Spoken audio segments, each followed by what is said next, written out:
The next announcement, which is it's both good and bad news depending on how you look at it and what your stance on the situation is we got some new info on no pun intended, actually. That just came naturally.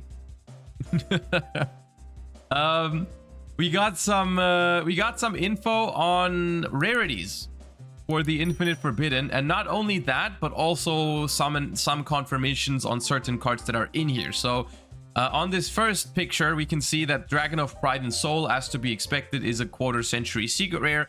I personally am, at this point, I'm just wondering how long can they drag out this 25th celebration, because I feel like at this point it's been going on for more than a year. I don't know how can you celebrate 25th anniversary for like 2 years in a row.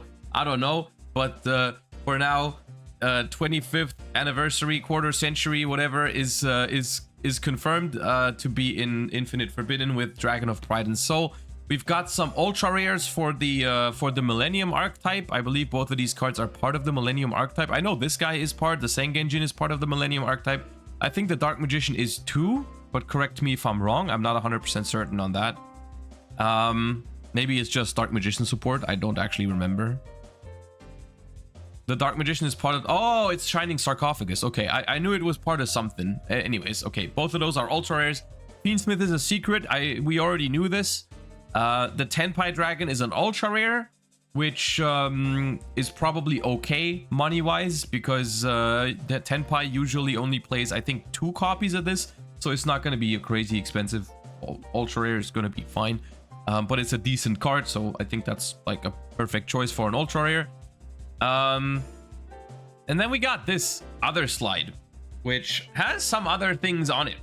Obviously, Molcharmi Perulia is here as a secret rare. We also knew about that already. That's going to be a chase card in the set, even though I don't think it's going to be a main deck staple. I think it's going to be a very popular side deck option, simply because having a card in your side deck that you can theoretically side into every single matchup when you go second, like in some matchups it's going to give you only 1 or 2 cards, maybe in other matchups it can give you 2, 3, 4 cards. It's a pretty, I think, a really impactful card to have in a lot of matchups, so I think it's going to be a side deck card for sure. So people are going to look forward to this card. We've got the Exodia as an ultra rare, and then we have these 3 over here, which the Gimmick Puppet Xyz is a super rare or common. That's kind of whatever. Spell card Monster Reborn is not a bad card, but not crazy either. It's like a common or a super rare as well, kind of whatever.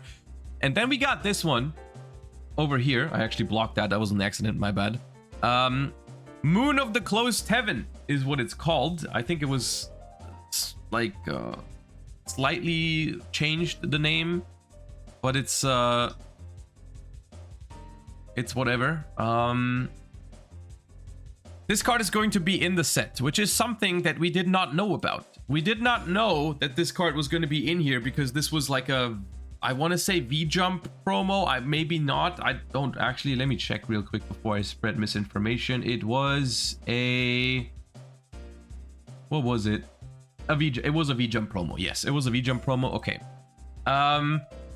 We never know exactly when we get these cards in the TCG, and this card was now confirmed to be in the Infinite Forbidden, which is something that was rumored or guessed. You know, I thought it was going to be in here because it only makes sense to release this card alongside Fiend Smith, but we didn't know, right? And a lot of people were wondering if it was going to be in here because they were struggling to playtest for the European Championship or the NAWCQ respectively, or whichever other continental championship is still happening, because it's really hard to prepare for those events if you don't know if this card is legal, because that card has a huge impact. Now, let's talk about the impact of this card real quick, simply because I've had people in chat asking why it's such a big deal that this card is in here.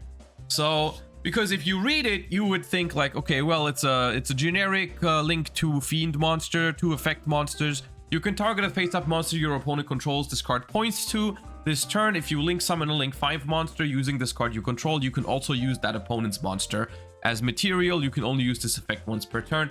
So it's like basically a link 2 that lets you link summon with your opponent's monsters, but only if you link summon a link 5.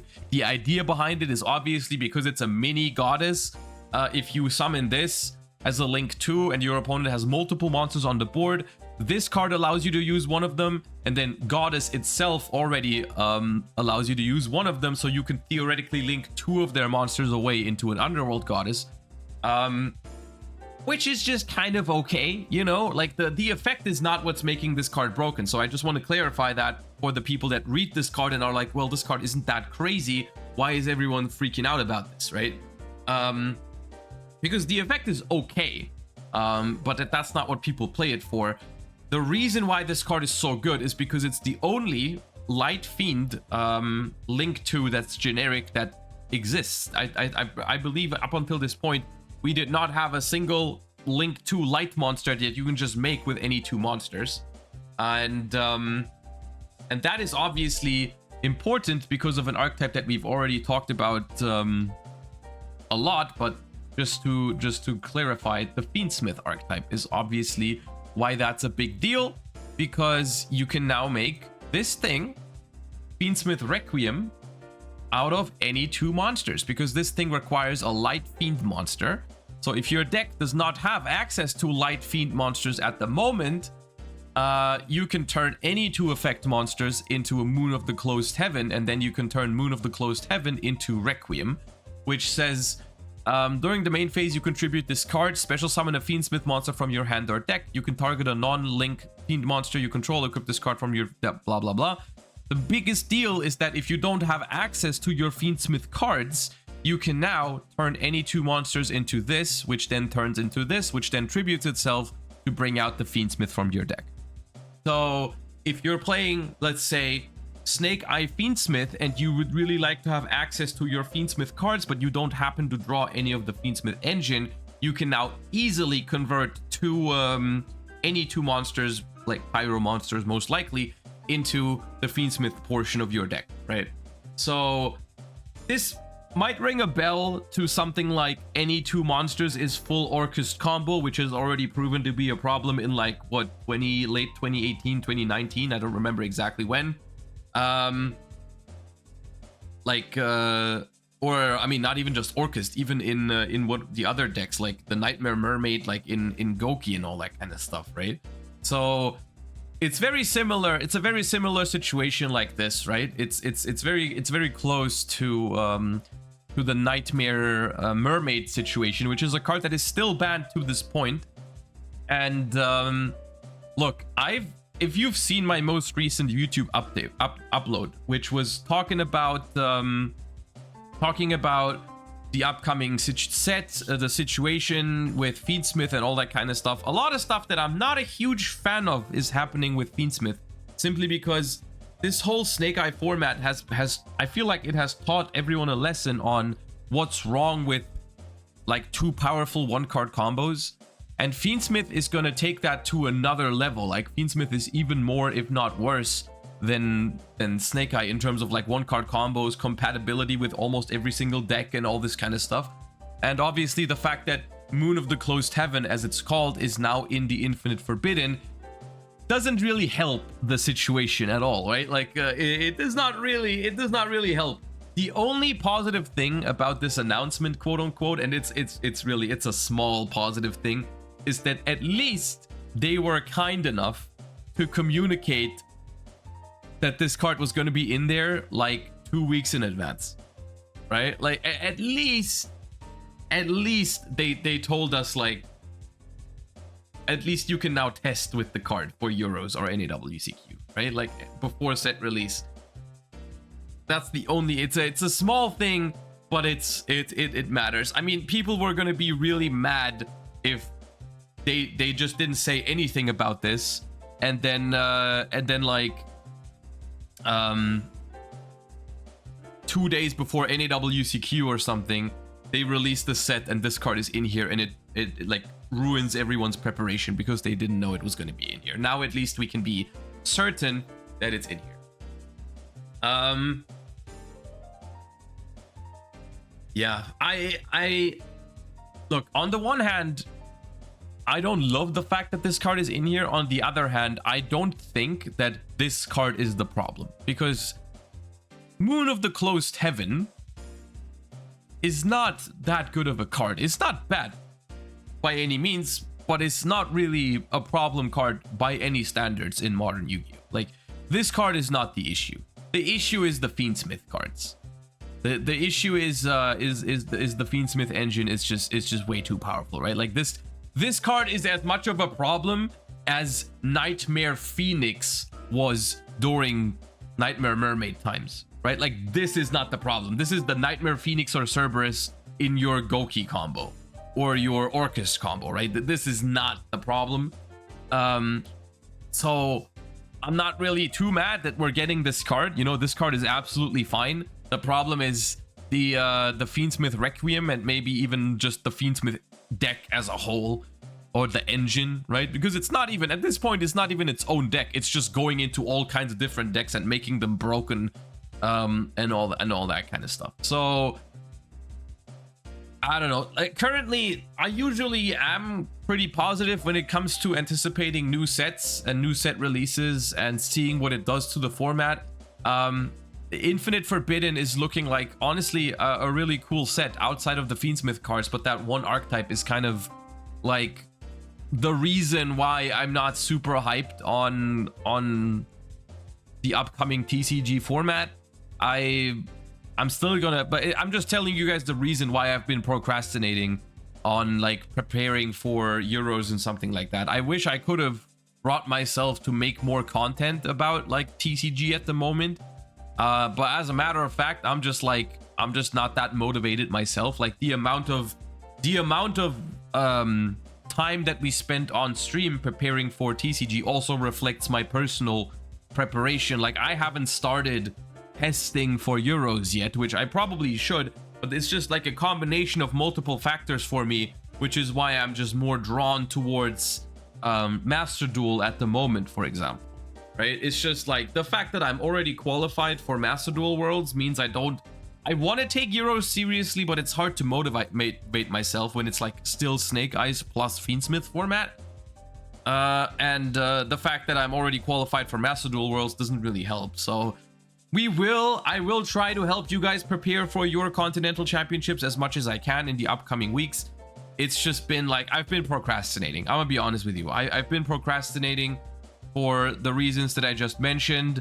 One thing that could obviously really get me excited for the entire situation is like obviously a Forbidden Unlimited list, but my personal opinion is it's not gonna happen. I don't think it'll happen, and yeah, well, I guess we'll just have to deal with it. My personal approach to the European Championship is currently I still have to decide if I want to like just play a deck like Fiend Smith Snake Eye or Fiend Smith Yubel, which I think are the obvious two choices. Like, the obvious two best decks are going to be the Fiend Smith Yubel and Fiend Smith Snake Eye. Probably leaning towards Snake Eye to be the better deck between the two, but not sure. Or if I just like say screw it, I'll just play whichever one whichever deck I feel is fun, you know. Like, I could play like I could look into Whitewood's Runic, and even if it doesn't feel like it's the best deck, I could just go and try to have a good time because I'm already qualified for Master Duel Worlds, which would probably be, it would suck because I probably wouldn't do as well as I could otherwise, and that never feels good to me. At the same time, I would probably have a better time in the weeks leading up to the event, but I don't know yet. I'll let you know my thought process in the upcoming days and weeks up onto the NAWCQ and EUWCQ. I do have, or we as Europeans, we have the small advantage that the NAWCQ is happening the week before the EUWCQ. That's always kind of like it can be a blessing and a curse. But for the most part, it feels good to have a tournament, a big tournament happening with these cards involved, to see how the format really turns out. You know, like, is it really going to be that dominated by a certain deck? Who knows? We'll find out. It's just the kind of thing that when you're preparing for a big event, it can sometimes be a little what's the word? It doesn't really motivate me as much to start testing now if I want to wait for the NAWCQ to see their results and all that kind of stuff. But yeah. Anyways, that's the situation in the TCG at the moment, and I'm gonna have to. I'm gonna have to bring myself to start testing for Euros, because currently I'm just like,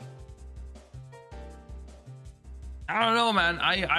It's just gonna be Snake Eye Fiend Smith. So, what is there to do, really?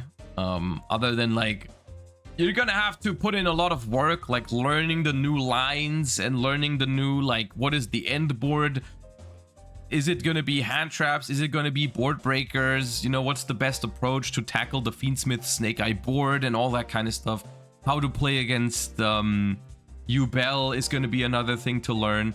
So those are things we're gonna have to look into in the next couple weeks. I'm probably gonna start setting up like remote duel stream here and there to test these things out. But yeah.